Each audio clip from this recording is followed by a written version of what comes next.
días, felices de tenerlos aquí en nuestro evento de Foro con Impacto, feliz de tenerte aquí también, David. Bueno, quisiera comenzar expresando mi más sincero agradecimiento al senador de la República, doctor David Luna, por generosamente dedicar tiempo de su apretada agenda para compartir con nuestra comunidad empresarial. El Foro de Presidentes contribuye al desarrollo del país a través del crecimiento personal, empresarial y ciudadano. Como una comunidad empresarial vibrante e influyente, buscamos constantemente convocar y dialogar con las principales líderes del sector público en Colombia.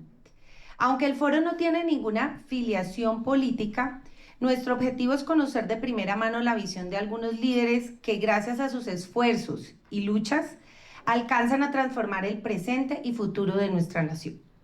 Senador Luna, reconocemos el valor de su carrera en el servicio público y el significado de su actual rol. Como un ejemplo de oposición democrática, caracterizado por la altura, las ideas, el carácter y el deseo de trabajar por una mejor Colombia. Por eso nos enorgullece que nos acompañe hoy en el Foro de Presidentes. Permítame presentarlo formalmente ante nuestra comunidad.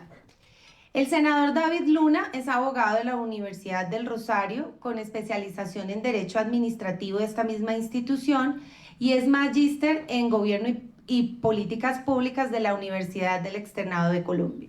Fue Research Fellow en el MIT y cuenta con más de 20 años de experiencia en el sector público, donde ha ocupado diversos cargos como ministro de Tecnologías de la Información y Comunicaciones, alto consejero presidencial para las regiones y viceministro de Relaciones Laborales. También fue representante a la Cámara por Bogotá, 2 veces concejal de Bogotá, edil de Chapinero y líder comunal.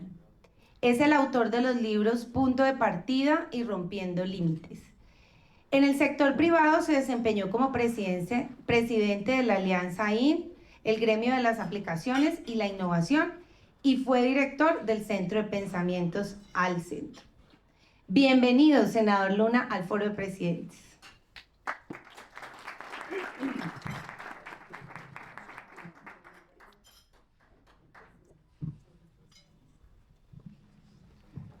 Bueno, Carolina, muchísimas gracias por esa presentación y por ese saludo de bienvenida. Felipe, muchas gracias por esta invitación, y a todos ustedes, muchas gracias por estar en la mañana de hoy madrugando en esta cita que creo que es muy importante tanto para el país como por supuesto para la democracia. Yo arrancaría recordando que hace muchos años, tal vez 30, cuando comenzaba mis pinitos en el ejercicio de la política, iba a la oficina de la Cámara de Comercio en la 93 con 15 a hacerle seguimiento al proyecto de renovación de la carrera 15. En un salón paralelo se reunían unos señores muy importantes que yo veía muy lejos de mí, creando el Foro de Presidentes. Y he tenido el referente del Foro de Presidentes siempre durante estos casi 30 años de servicio público como no solamente un tanque de pensamiento para lograr construir una mejor sociedad, sino lo más importante para entender que ese trípode, universidad, empresa, sector público, siempre será esencial para tomar mejores decisiones. Así que felicitaciones, síganlo haciendo, no desfallezcan, y hoy más que nunca necesitamos de su voz. Y necesitamos de su voz, claro que sí, independiente, apolítica, apartidista, pero voces firmes y sin temor, porque lo que está en juego no es nada distinto a nuestro futuro inmediato, no dentro de los 10 o de los 15 años. Entonces, dicho eso, yo voy a compartir con ustedes unas ideas.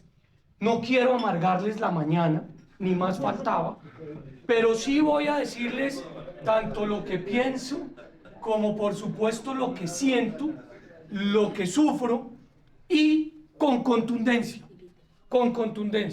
decirles que sí hay esperanza y que sí hay futuro pero esa esperanza y ese futuro depende de nosotros, no depende de los demás. Y ojo con esto, el país no le pertenece a los políticos. El país no es propiedad de los políticos. El país es propiedad de un tejido social que durante muchos años se ha logrado establecer, y de esa manera va a ser esencial y fundamental poderlo lograr, no solo mantener, sino fortalecer. Yo arrancaría diciendo que la política cambió. La política no es la misma de hace 30 o 40 años. Antes, cuando una compañía, cuando una universidad, cuando un sindicato, cuando una comunidad tenía una dificultad, levantaba el teléfono y se lo contestaba el funcionario que tenía la responsabilidad de resolver el problema. Hoy no pasa eso. Hoy no pasa eso. Motivo por el cual el primer mensaje que nos tenemos que llevar claro y contundente es que hacer política no es salir a votar. Hacer política es permanecer, pertenecer y actuar permanentemente en los escenarios que, como estos, son esenciales para que la toma de decisiones pueda ser mucho mejor tomada. Pero escenarios también distintos a estos.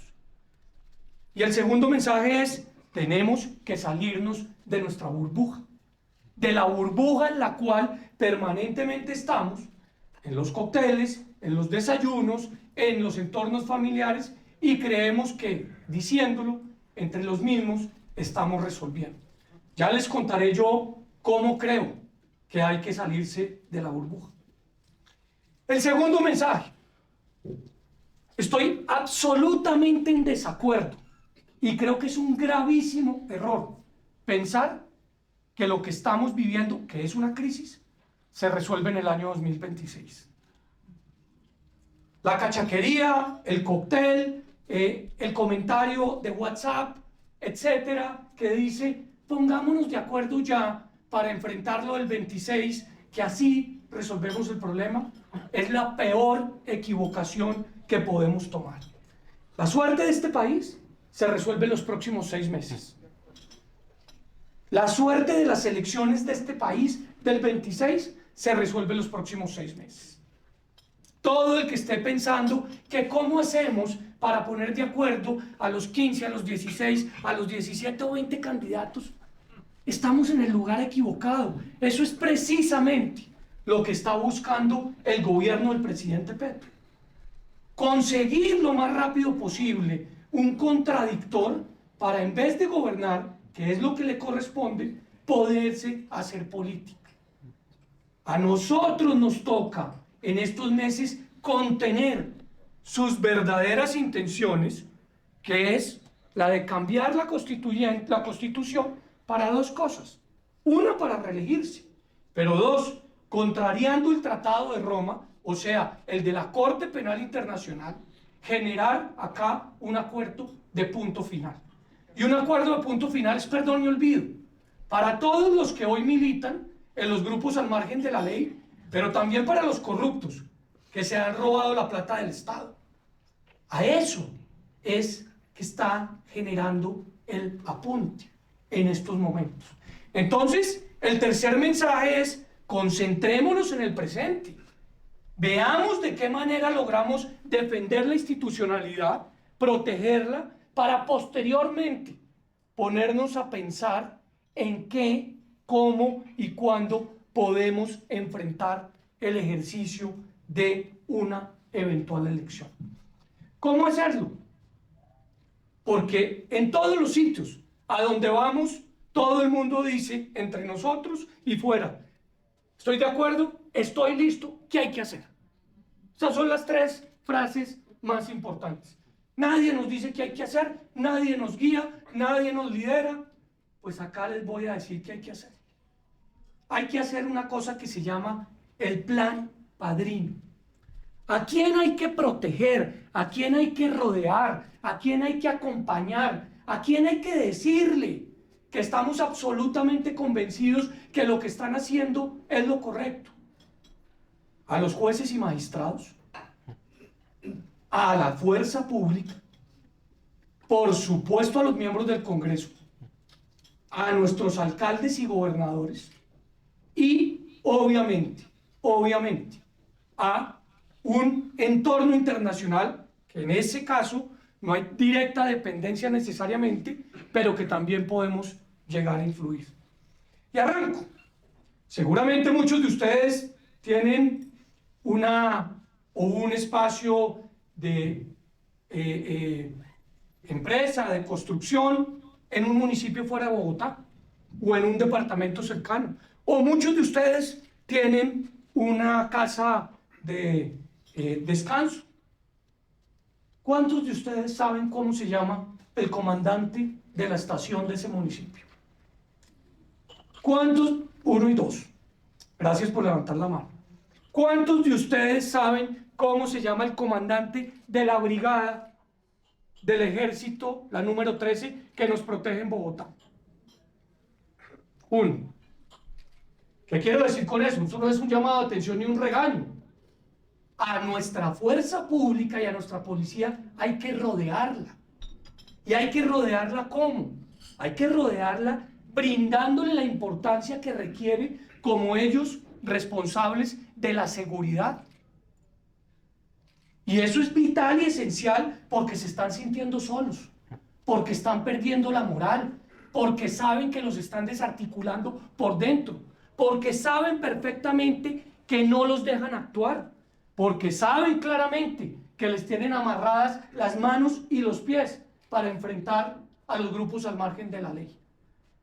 Si el ministro de Defensa, que lo hace, le da una orden a un comandante de no actuar, seguramente esa orden es imposible de no cumplir. Pero si ese comandante ha tenido una reunión como esta, o multiplicada por 5, por 6 o por 7, con un empresariado que ha hecho tejido social, comienza a entender que él no solamente se debe a un gobierno, sino también se debe a una sociedad, y que esa sociedad necesita que la protejan de los señores de Mordisco, los señores de Márquez, los señores del ELN o los señores del Clan del Golfo.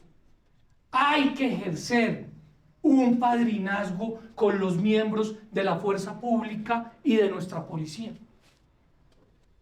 ¿Cuántas veces hemos invitado al foro de presidentes a esos comandantes a contarles cuáles son nuestras angustias, a decirles que nos están boleteando, no pues en Caquetá, sino acá en la 13, o a contarles lo que está sucediendo, no en el Putumayo, sino acá en la 26?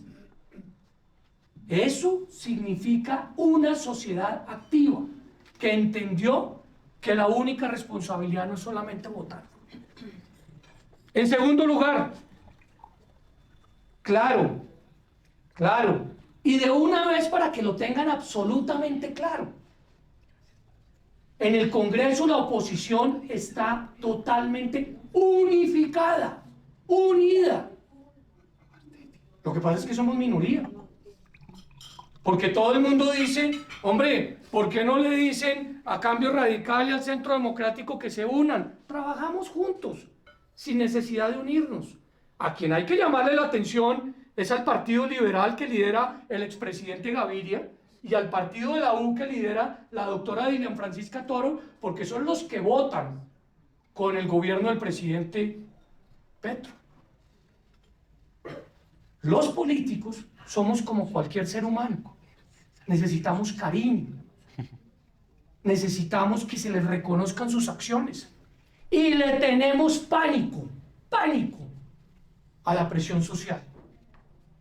¿Cuántos de ustedes han invitado a un congresista que conocen al entorno social del Nogal, de la Casa, de la Ciclovía, de la Cremés, a decirle: ¿usted va a votar a favor de la reforma pensional para que me expropien mis ahorros? ¿O usted está acompañando por unos puestos, unas lentejas o una mermelada la reforma a la salud? ¿Cuántos de nosotros hemos hecho eso? Yo creo que todos nosotros, por lo menos uno. conocemos en el Congreso. Y si no lo conocemos, démonos a la tarea de conocerlos. Por ejemplo, acá está David Luna de la oposición, pero qué importante que un senador del Pacto Histórico venga mañana acá, porque también les gusta venir al Nogal. Venga mañana acá y le digan cuántos empleos representan ustedes, le cuenten cuántos impuestos pagan ustedes, le digan por qué razón se están asfixiando sus empresas y le pregunten sentado acá si es verdad que consideran a los empresarios como unos esclavistas. Eso es hacer política. Y eso, como la comparación es de todos los días, fue lo que no hizo el empresariado en Venezuela. El empresariado en Venezuela o conectó con el régimen o se fue. Acá ninguno de nosotros nos vamos a ir, porque si nos quisiéramos ir, ya nos hubiéramos ido. Seguimos acá dando la batalla y dando la pelea, y es fundamental ejercerla en ese sentido. Además, si por alguna razón el presidente Petro logra convocar un estado de excepción por un conflicto, bien sea social o bien sea armado, y a través de un decreto llama a una constituyente, ¿quién es el que va a revisar ese decreto? ¿El Congreso? No, porque prácticamente se lo brincó, si es que no lo cerró. Van a ser los jueces del Consejo de Estado, o los jueces en su defecto de la Corte Constitucional. ¿A cuántos foros gremiales invitamos a los jueces? ¿A cuántos espacios sociales invitamos a nuestros jueces? Que son quienes están siendo perseguidos en muchas cosas por el gobierno, no para convencerlos con argumentos jurídicos, sino para que vean de qué manera la inteligencia del Estado tiene más poder que cualquiera. Qué importante hacer ese ejercicio de lograr entender y comprender que los jueces son también fundamentales en ese proceso. Entonces, como están viendo, yo no les estoy diciendo que hagan política partidista. Yo no les estoy diciendo que se pongan en la tarea de buscar uno o dos candidatos presidenciales. Yo no les estoy diciendo que sienten en la misma mesa a los que llevan gobernando 30 años. Yo lo que les estoy diciendo es que hagamos política de manera distinta. Porque si no la hacemos, perdemos el país. Y porque hay que saber perfectamente quiénes son los tomadores de decisiones que pueden ayudar a proteger la institucionalidad. Y ahí están. Y ahí están. Es que ni siquiera necesita usted el Coliseo Movistar para unificarlos. Ahí están. Y necesitamos hacerles un seguimiento preciso. Por una simple razón. Y esta se los digo por 30 años de experiencia,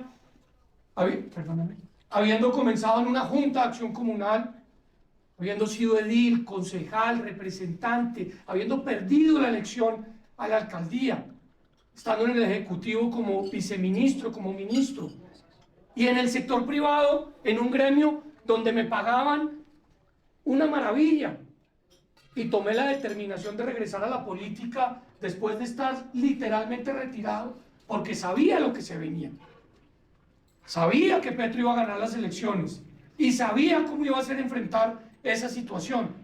Entonces, hay necesariamente que entender una cosa. Por más de que pensemos y por más de que hayamos hecho un esfuerzo enorme, en tratar de unificar o por lo menos acercar al sector privado y al público, la percepción es otra. La percepción es que todavía estamos muy lejos. Y ahí es donde tenemos una tarea fundamental que adelantar y en la cual avanzar. ¿Y por qué yo digo que hay futuro? ¿Y por qué yo digo que hay esperanza? ¿Y por qué yo digo que tenemos la capacidad de enfrentar una realidad con contundencia? Porque si todos nosotros y todas las personas que hacen parte de una masa crítica en Colombia cuentan la realidad de lo que se está viviendo, pues se puede generar reflexiones. Y les voy a poner dos casos.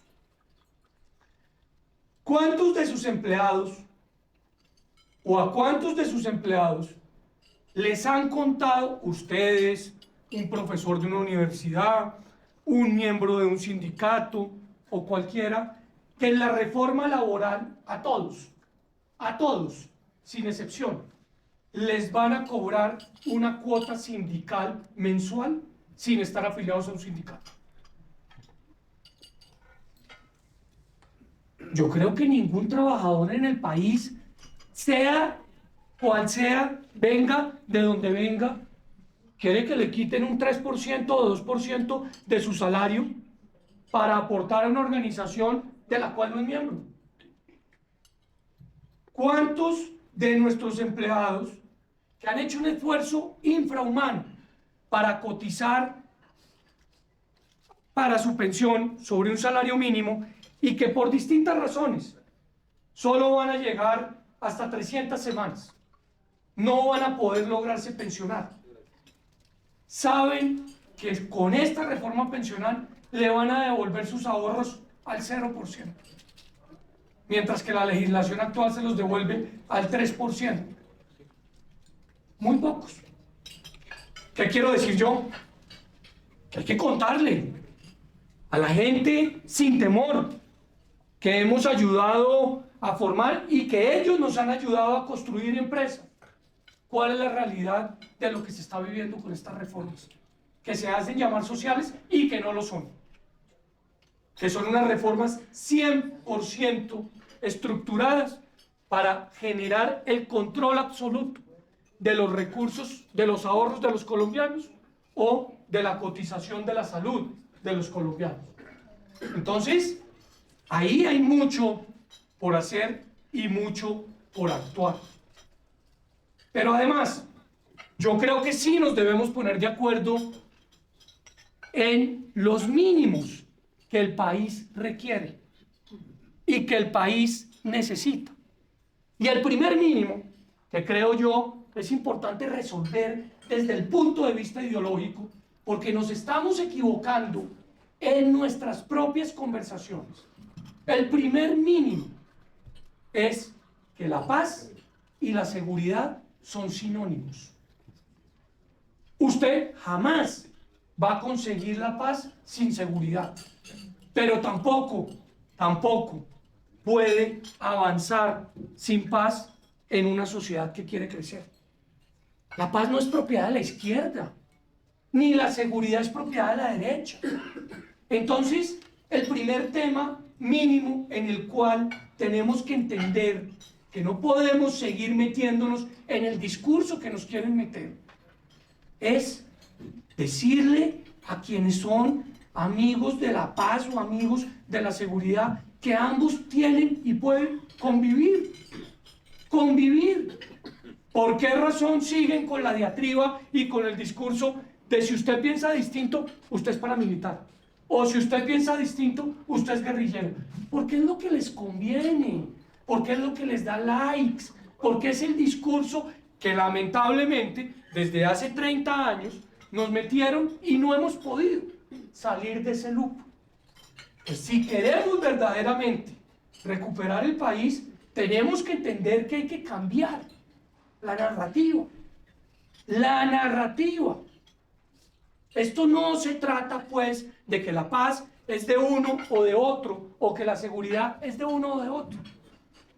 Ni la paz le pertenece al presidente Juan Manuel Santos, ni la seguridad le pertenece al presidente Álvaro Uribe.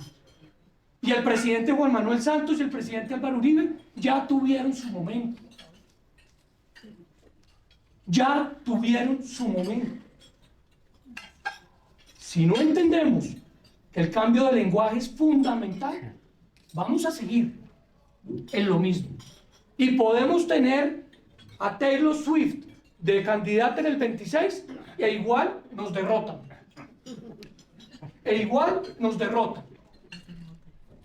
El segundo tema, que les corresponde a ustedes, pero también a nosotros.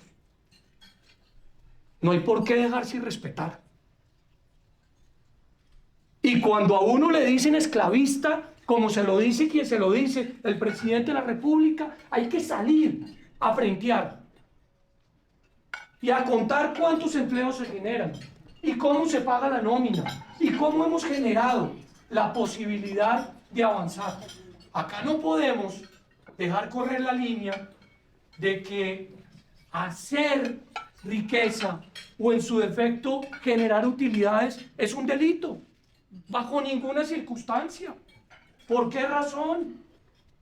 Hay que sentirnos orgullosos de lo que ustedes han construido, pero hay que explicarle también a los empleados que han sido posibles, que han hecho posibles esa construcción, que también se tienen que sentir orgullosos. Hay que recordar permanentemente el esfuerzo que se hace en el ejercicio de esa construcción colectiva, porque ese punto en el lenguaje también lo perdimos. También lo perdimos. Ahora hablan más de un empresario y decimos, sí, pero tal vez... No. Tenemos que tener la virtud, la capacidad de enfrentar ese ejercicio. En tercer lugar, claro, tenemos un grave problema de desigualdad en Colombia.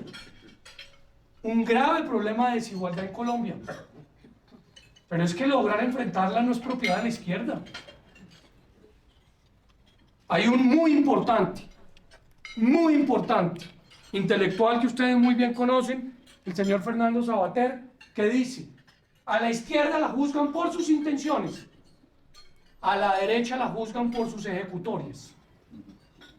Esto, acá no se vive de intenciones, acá no se vive de discursos, acá se vive desde ejecutorias. Es lo que verdaderamente le hace cambiar la vida a la sociedad. Pero si no cambiamos esa narrativa, la narrativa va a seguir siendo la actual y la que puede, de alguna u otra manera, generar un impacto complejo. Además, nos lo están diciendo desde hace mucho tiempo, hay que desbogotanizar Colombia. Este es un país de regiones y necesitamos que esas regiones se respeten, que recuperen su autonomía, que logren entender que es posible ejecutar desde esas regiones, que entre otras hoy son la única alternativa. Hablábamos hace un minuto de la infraestructura. No se va a construir un solo kilómetro nuevo en estos 4 años porque el país se pausó. Entonces, ¿qué nos queda? Pues buscar a los gobernantes territoriales o regionales para empoderarlos, para lograrles demostrar que es posible que realicen dicha actividad. Y conecto.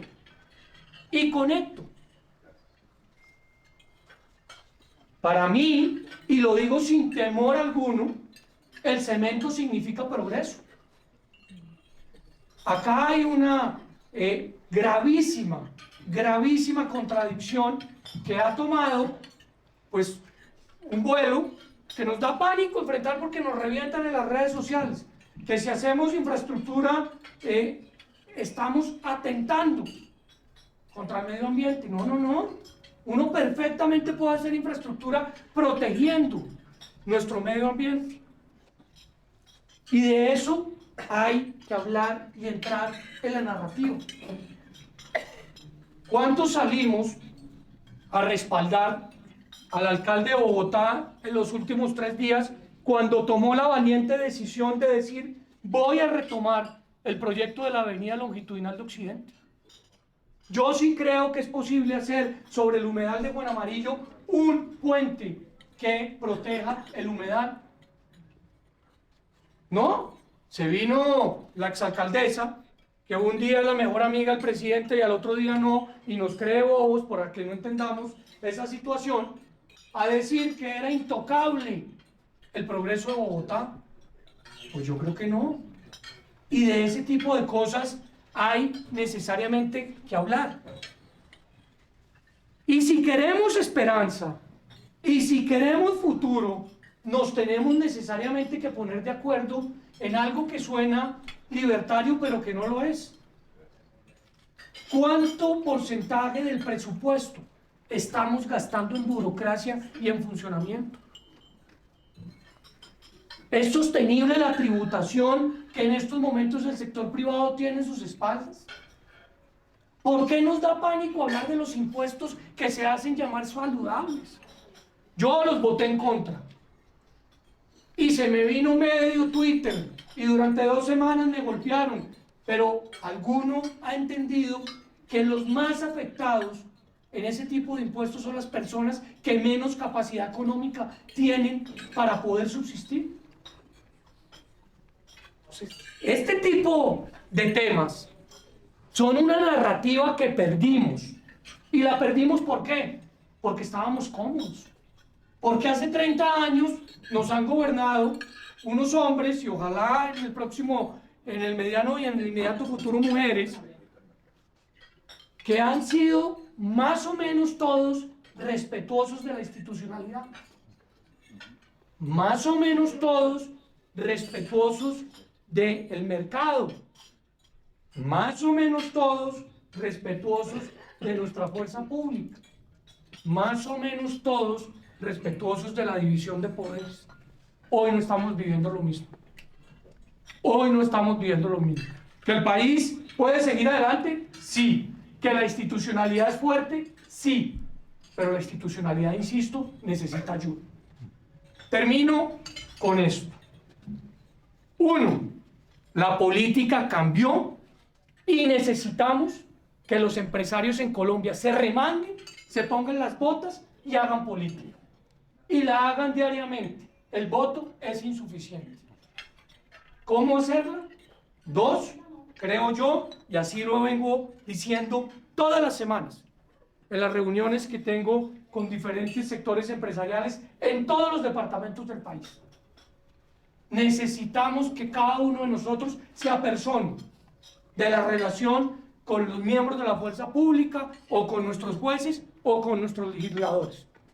Estuve en Cali hace 15 días, en un grupo más pequeño que este, donde les dije, la gobernadora del Valle, que es muy buena amiga de todos ustedes, tiene una gran responsabilidad política de lo que está pasando en la aprobación de las reformas.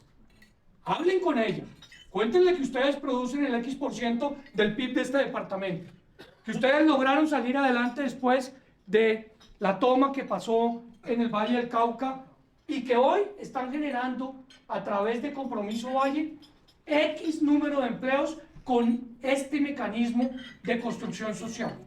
Pero digamos, es fundamental hacerlo de esa manera.